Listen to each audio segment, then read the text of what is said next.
Amigos, ya estamos de vuelta. Qué bueno que continúan con nosotros. Como se lo platicaba antes de la pausa, ponga usted mucha atención. Un hombre en Ciudad Juárez se entregó a la policía luego de asesinar a su esposa. ¿Y sabe qué? Todo empezó por una discusión.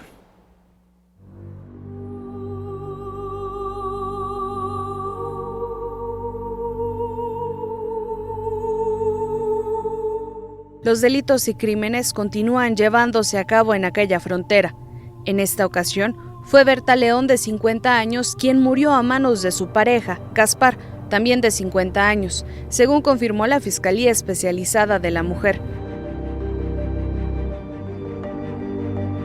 En un hecho atroz ocurrido en la fronteriza Juárez, la estación babícora de aquel municipio fue testigo de un escalofriante y trágico momento, cuando Gaspar bajó de su vehículo y platicó con policías, a quienes les dijo que había matado a su pareja y que además la había puesto en la cajuela del vehículo que traía consigo. No se informó cómo es que le quitó la vida o si algún vecino escuchó algo, pero se trata de un homicidio más contra mujeres víctimas de violencia, un delito que aqueja a nuestra sociedad y que, lejos de verse erradicado, ha quedado claro, solo se recrudece el modo en el que las mujeres son asesinadas.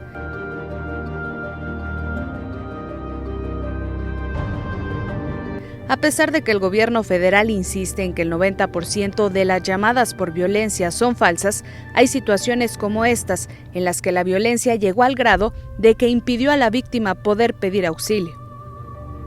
Para Canal 28 informó Catherine Gallegos.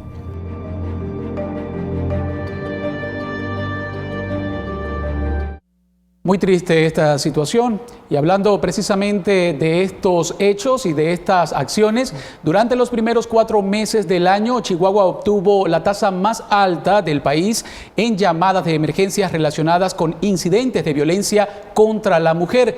Esto según el reporte más reciente del Centro Nacional de Información del Secretariado Ejecutivo del Sistema Nacional de Seguridad Pública. El informe publicado esta semana indica que en total Chihuahua alcanzó una tasa de 735 llamadas de emergencia por cada 100,000 mujeres, lo que coloca a la entidad como la de mayor incidencia en todo México.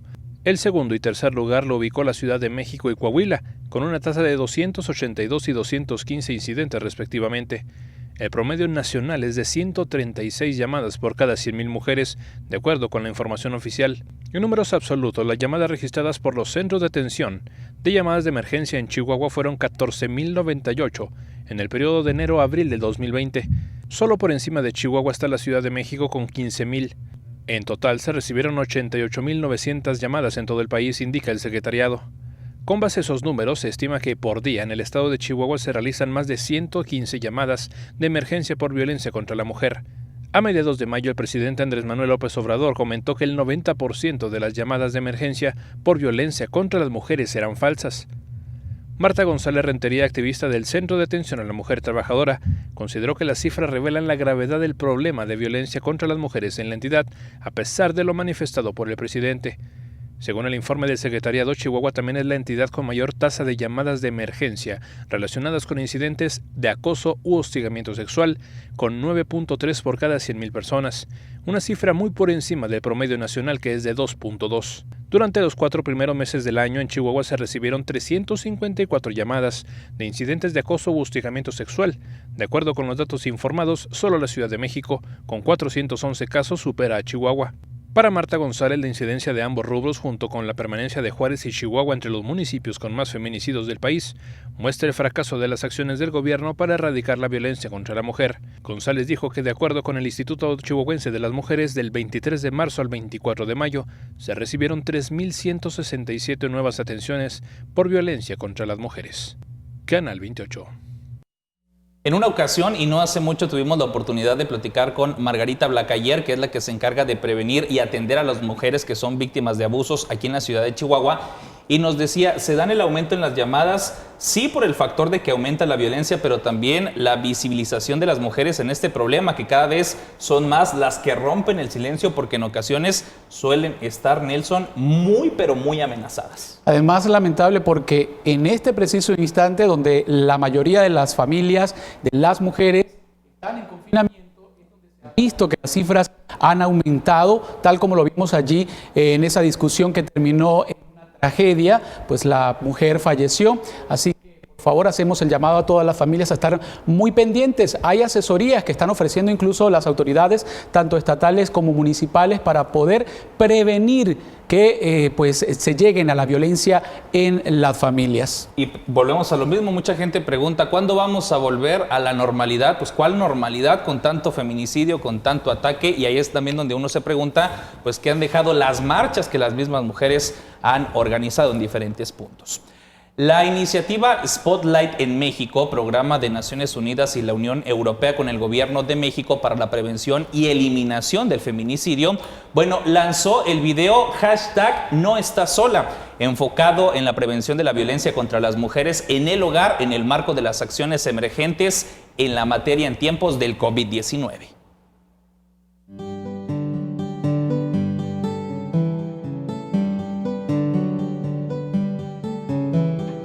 Durante el distanciamiento físico a causa del COVID-19, la violencia familiar se ha incrementado en todo el mundo.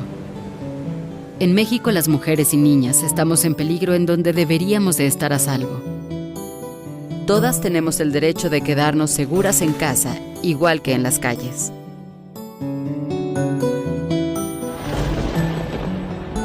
Antes de la pandemia, luchábamos por nuestra seguridad. Hoy nuestra lucha no está en cuarentena. Aunque estés en casa, no estás sola.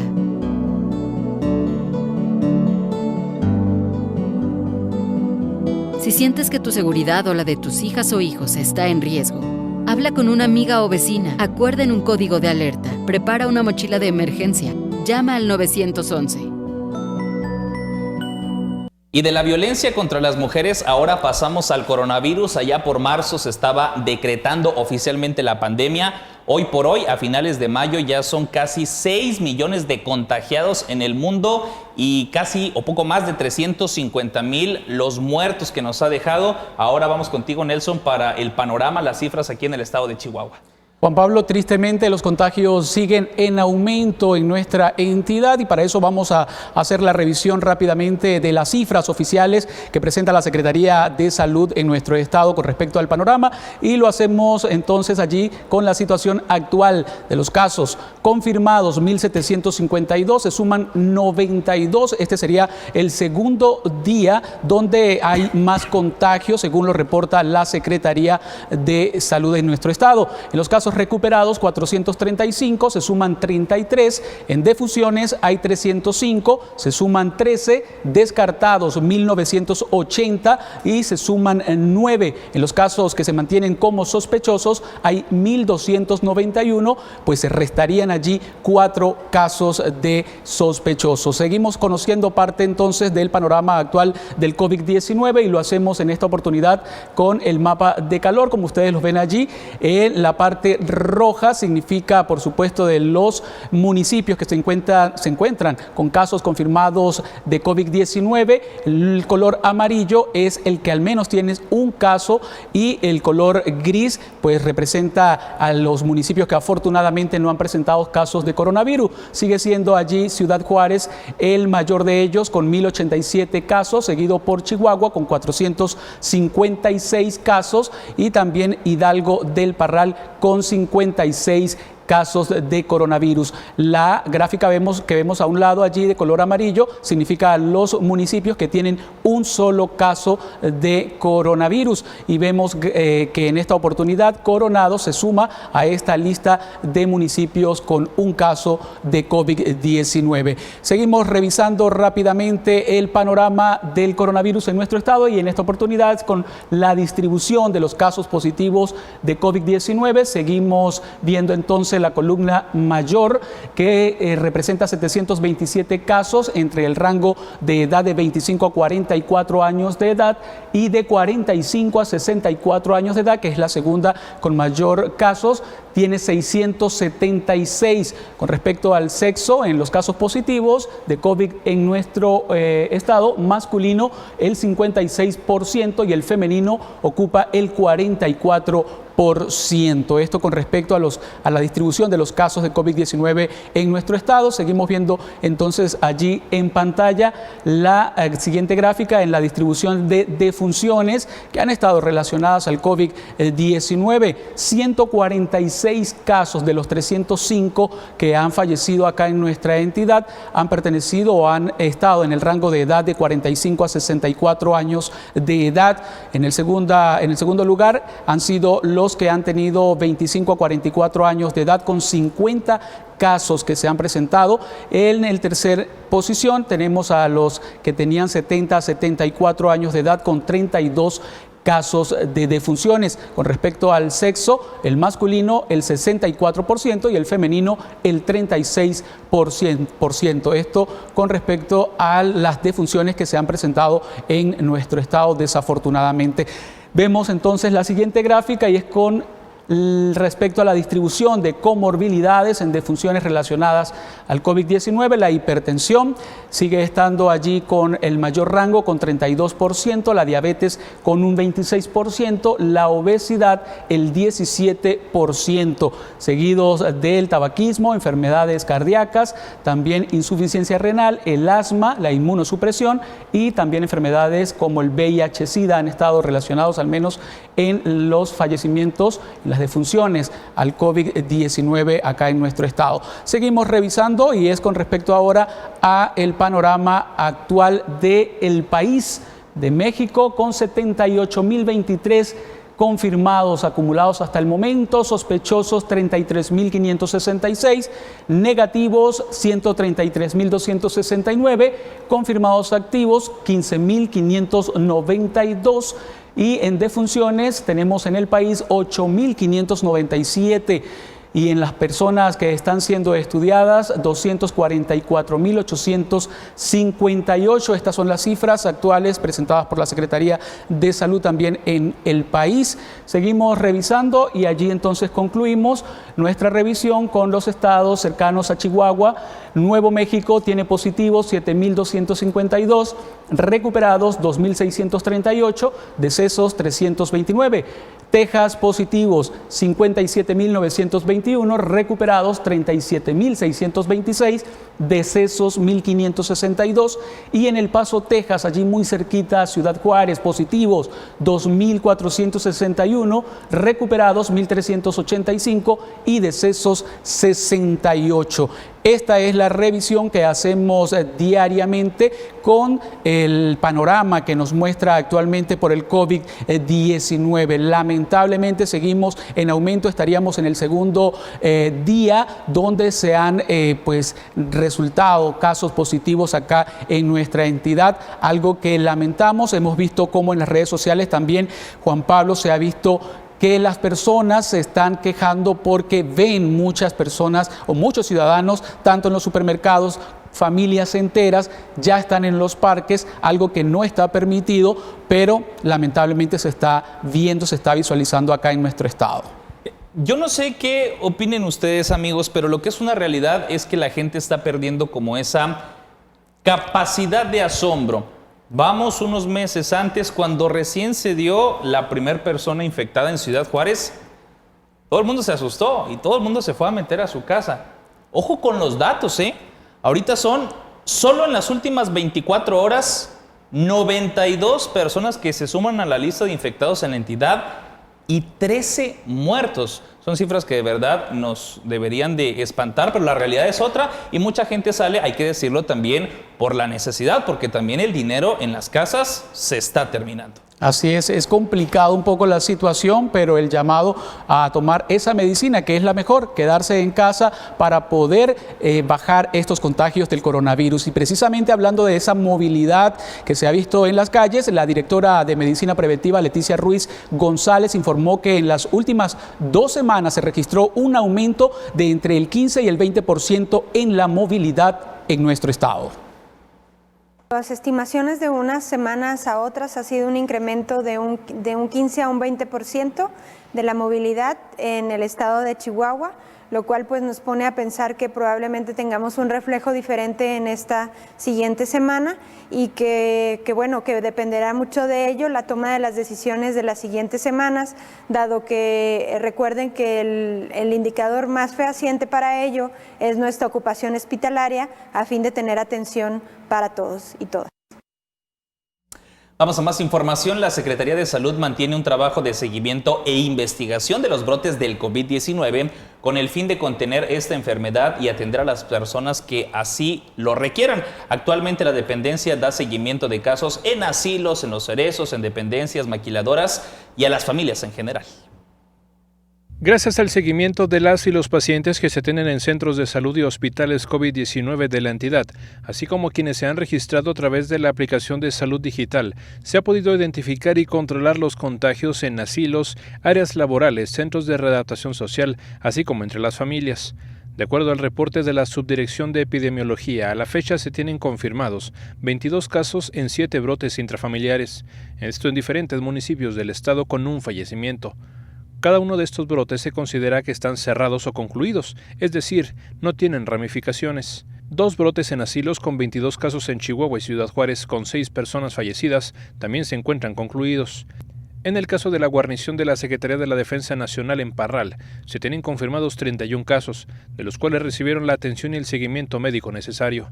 En el Centro de Readaptación Social, el Cerezo 3 de Ciudad Juárez, se tiene un registro de 10 casos confirmados y una defunción, por lo que se procedió a la atención y seguimiento de los pacientes contagiados.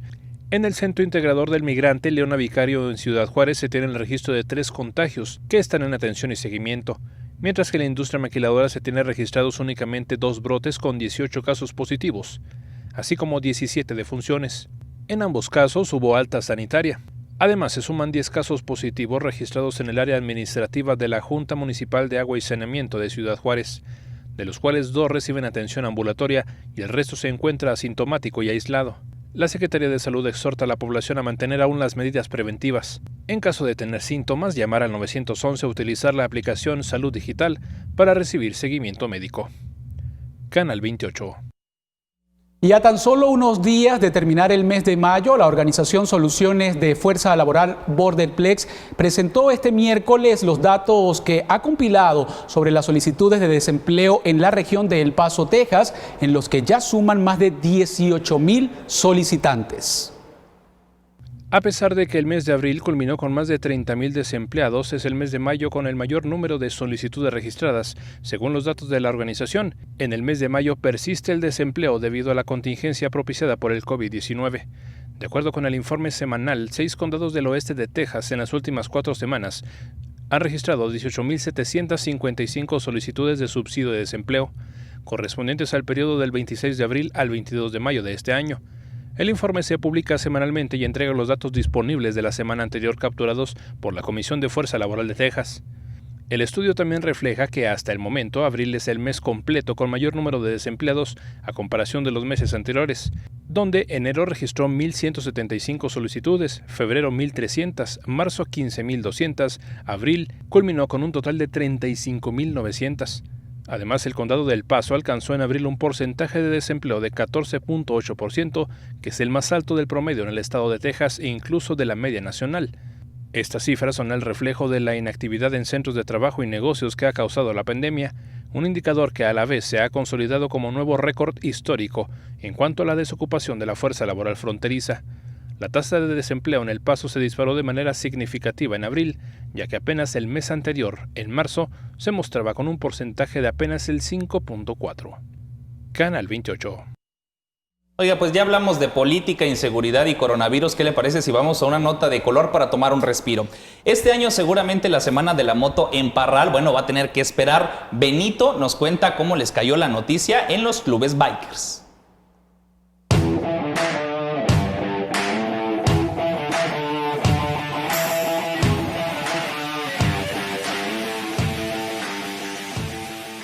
El amor de Benito por las motocicletas empezó de una casualidad.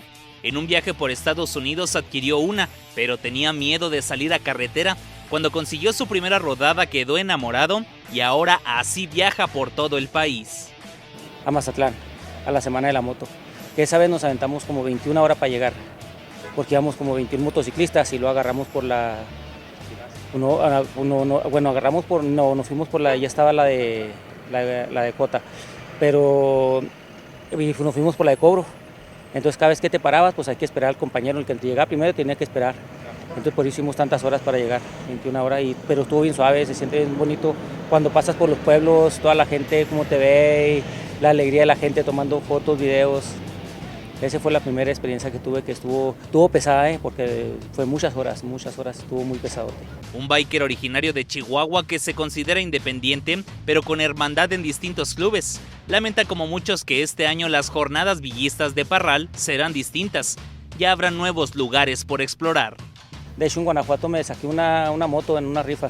Me tocó la suerte porque varios empezaron a nombrar al ganador y no estaban presentes, entonces se la están dando al que estuviera ahí y tocó que dijeron mi nombre y pues órale, es una moto chica, una moto hindú, marca hindú. Y allí mismo la vendí, de hecho. El Benito de niño jamás se imaginó que así sería el Benito de grande. No, nada que ver. ¿Por qué? No, porque no teníamos las posibilidades ni para comprarnos una moto. Fuimos ladrilleros y pues anduvimos de todo. Mi papá nos trajo hasta juntando cartón y vendiendo chicles, anduvimos, paletas, todo eso. Entonces nunca imaginamos que fuéramos a llegar a tener una moto como esta. Tiene 6 hijos, pero solamente uno. Heredó el gusto por la aventura. Te perdía, no va lejos, de aquí a Trías o Aldama, algo, pero ya sales un ratito y ya te sientes a gusto. ¿No lo regañan por andar en 2 ruedas? Sí me regañan, pero pues que hay que aguantar. ¿Quién? Pues la señora. ¿Qué le dicen? No le gusta mucho que anden en las motos, pero pues a mí sí me gusta. En las imágenes, Cristian Granados, Juan Pablo Tello, ABC Noticias. ¿Cómo la ve con Benito? Vamos a una pausa y volvemos.